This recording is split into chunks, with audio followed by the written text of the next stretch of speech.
Assalamualaikum warahmatullahi wabarakatuh. Kami dari kelompok 7 akan menjelaskan bagaimana cara merangkai smart door alarm sebagai pemenuhan tugas akhir kami mata kuliah Arsitektur dan Organisasi Komputer.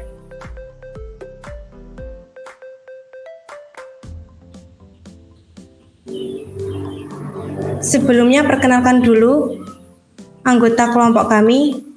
Perkenalkan, nama saya Nurul Nafisah dengan NIM 2005120407. Saya Husana Arafi dengan NIM 2005 1204057. Saya Faidatun Nisafera Amanda dengan NIM 20051204001. Saya Alfian Dwi Nugraha dengan NIM 200512040111. Dengan dosen pembimbing Bapak Aditya Prapanca, STMkom.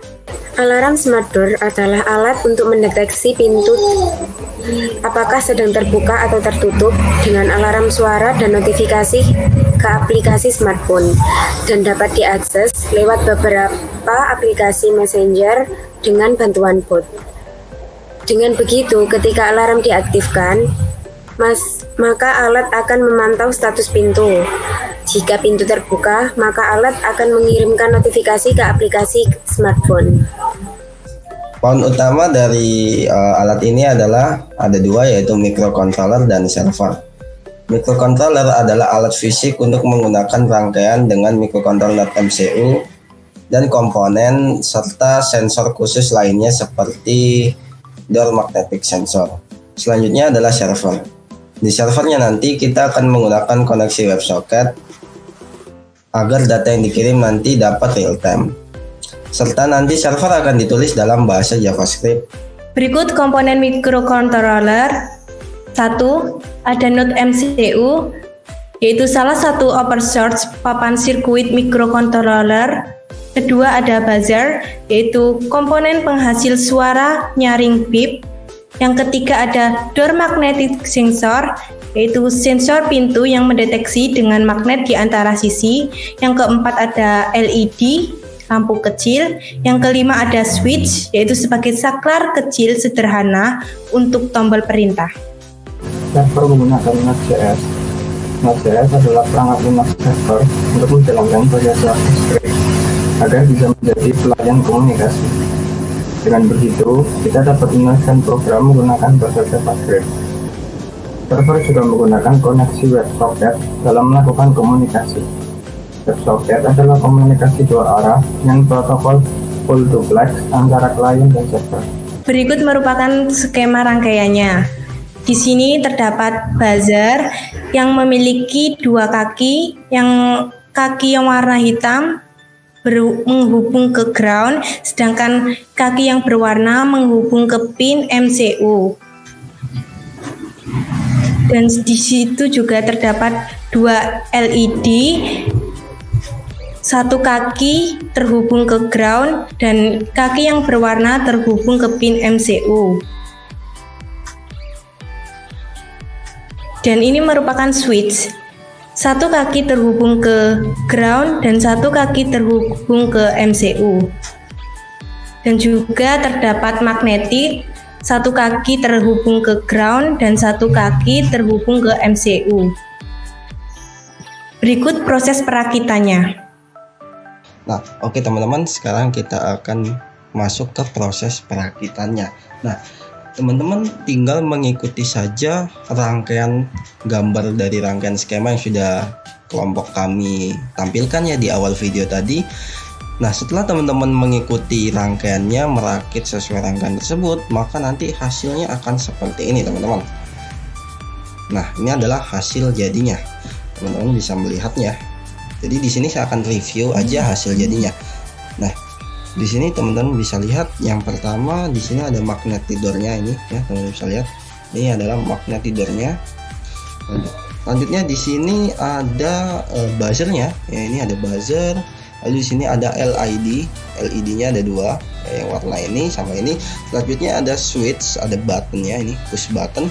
Selanjutnya ini Node MCU-nya. Nah, jadi ini sesuai rangkaian yang sudah saya tampilkan di awal video tadi.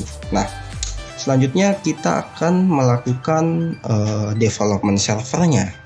Oke. Nah, untuk developer servernya, teman-teman bisa mendownload kode yang sudah kami sediakan ya di link download. Teman-teman bisa download.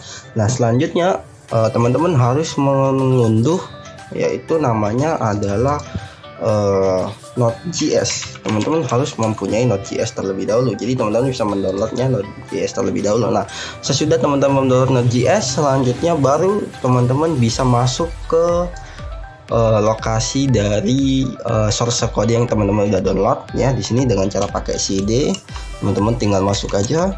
Sebagai contoh di sini saya udah punya ya ini. Jadi nanti di dalam filenya itu ada, di dalam kode servernya itu ada node module, ada package.json sama server.js. Nah, setelah itu teman-teman tinggal menjalankan npm install. Nah, ini untuk menginstal library dari servernya nanti.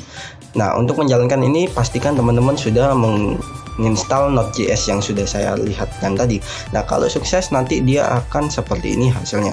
Nah, selanjutnya baru teman-teman bisa menjalankan server teman-teman. Nah, pastikan sebelum menjalankan server atau menjalankan kode server aplikasi server ini di laptop teman-teman harus tahu dulu IP dari laptop teman-teman. Jadi laptop teman-teman harus tersambung ke jaringan. Sebagai contoh di sini saya sudah menghubungkan ke jaringan WiFi saya. Selanjutnya di sini saya mendapat IP. Kalau di Windows teman-teman bisa menggunakan perintah ipconfig ya. Kalau di Linux teman-teman bisa menggunakan perintah ifconfig kalau di Linux ya. Nah, di sini nanti akan keluar, di sini IP saya adalah 192.168.1.6. Nah, IP ini teman-teman harus ingat karena IP ini akan diakses nanti oleh oleh perangkat IoT kita nantinya. Oke. Nah, selanjutnya kita jalankan. Untuk menjalankan teman-teman tinggal tuliskan perintah npm run dev. Nah, selanjutnya jika ada tulisan seperti ini socket server running on. Nah, ini teman-teman ingat juga, jadi IP-nya tadi teman-teman ingat. Selanjutnya adalah portnya, teman-teman ingat di sini portnya adalah 3000 ya, teman-teman ingat. Jadi IP-nya tadi adalah 192.168.1.6, sedangkan untuk portnya di sini 3000. Nah, oke. Nah, selanjutnya kita akan melakukan upload kode ke hardware kita. Nah, di sini saya menggunakan Arduino Uno, Arduino IDE. Teman-teman download kodenya. Selanjutnya teman-teman tinggal setting di bagian network ini ya. Teman-teman setting di sini ada WiFi SID-nya, nama WiFi-nya. Teman-teman bisa pakai WiFi dari router atau dari hotspot HP. Selanjutnya ada WiFi password, ada server IP-nya. Nah, server IP ini tadi dari yang teman-teman dari IP laptop teman-teman. Di sini IP-nya tadi sudah saya masukin 1.6. Nah, selanjutnya ada portnya 3000. Nah, oke. Nah, selanjutnya ini juga teman-teman bisa setting, tapi kalau teman-teman mengikuti gambar dari rangkaian yang sudah saya tampilkan tadi, teman-teman tidak perlu mengedit ini lagi. Seperti itu. Nah, sekarang teman-teman bisa melakukan upload ya. Untuk menguploadnya teman-teman klik aja tools, pilih portnya dulu, lalu ada boardnya, taruh ke Node MCU, selanjutnya klik tombol upload. Nah, setelah uploadnya selesai, nanti kita akan coba ke ke bagian selanjutnya, yaitu uji coba.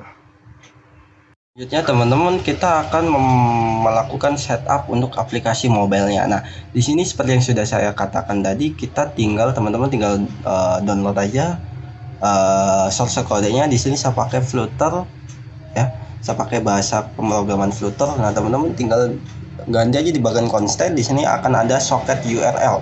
Teman bisa edit di sini URL dari alamat IP servernya ya. Nah, setelah itu teman-teman tinggal build aplikasinya, dan ini hasil build aplikasinya ya. Ini adalah aplikasi yang sudah terbuild. Nah, selanjutnya kita akan mencoba untuk melakukan uji cobanya. Dan ini merupakan bagian uji coba. Nah, oke teman-teman, sekarang sudah kita jalankan semua. Sekarang saatnya kita melakukan uji coba. Di sini servernya udah saya atur dan semuanya udah saya upload kodenya di Node MCU-nya. Jadi sekarang kita tinggal menjalankan. Nah, sekarang teman-teman bisa menyalakan aja Node MCU-nya. Kita ulang dulu, bentar. Nah, oke. Di sini dua lampu ini akan nyala.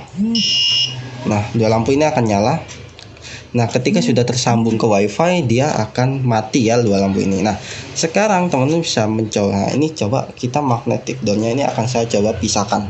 Nah, ketika saya pisahkan di sini dia nggak terjadi apa-apa. Kenapa? Karena memang alarmnya belum nyala. Nah, untuk menyalakan alarmnya teman-teman tinggal menekan pas button ini. Jadi pas button ini ditekan sampai lampu indikator warna hijau nyala. Nah, ketika lampu indikator warna hijau ini nyala, artinya alarmnya sudah nyala. Jadi ketika pintunya ini ketika sensor mendeteksi pintunya terbuka, maka alarmnya akan menyala. Saya akan coba ya. Nah, di sini ketika alarmnya menyala, LED warna kuningnya dia akan berkedip-kedip dan buzzernya akan mengeluarkan suara beep.